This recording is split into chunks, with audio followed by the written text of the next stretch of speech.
महाभारत युद्ध में युधिष्ठिर के राजा बनने की कहानी तो बहुत से लोग जानते, लेकिन उसके बाद क्या हुआ यह बहुत कम लोग जानते। स्वर्ग की यात्रा पर निकलने का फैसला करने के बाद पांडवों को हस्तिनापुर की गद्दी के लिए एक उत्तराधिकारी नियुक्त किया गया था।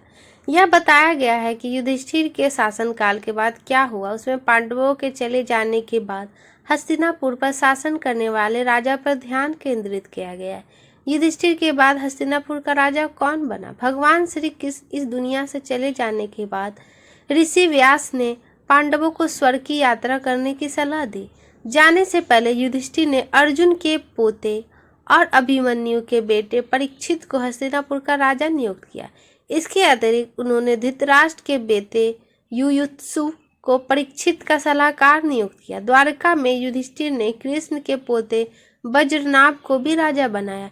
श्री कृष्ण ने घर में बचाए थे परीक्षित के प्राण। महाभारत युद्ध के दौरान अश्वत्थामा ने पांडव वंश को समाप्त करने के लिए उसके सभी बच्चों को मार डाला। उसने उत्तरा के गर्भ में पल रहे अभिमन्यु के बेटे को मारने के लिए ब्रह्मास्त्र भी चलाया। हालांकि भगवान श्री कृष्ण ने हस्तक्षेप किया, गर्भ में पल रहे बच्चे की रक्षा की और उसकी जान बचाई।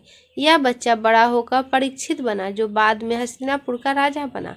परीक्षित के सामने आया कलयुग। एक दिन जब राजा परीक्षित यात्रा कर रहे थे तो उसका सामना कलयुग से हुआ, जो एक मनुष्य के रूप में था।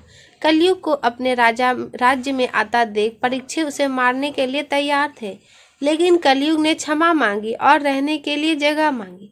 परीक्षित ने उसे 5 स्थान दिए, जहाँ जुआ खेला जाता हो, जहाँ काम अधिक हो, जहाँ नशा होता हो, जहाँ हिंसा होती हो और सोने में। कलयुग के प्रभाव के कारण परीक्षित का पतन सोने में स्थान पाने के बाद कलयुग परीक्षित के स्वर्ण मुकुट में प्रवेश कर गया, जिससे उसकी बुद्धि खराब हो गई। कलयुग के प्रभाव में परीक्षित ने ध्यान में लीन एक ऋषि के गले में एक मरा हुआ सांप डाल दिया।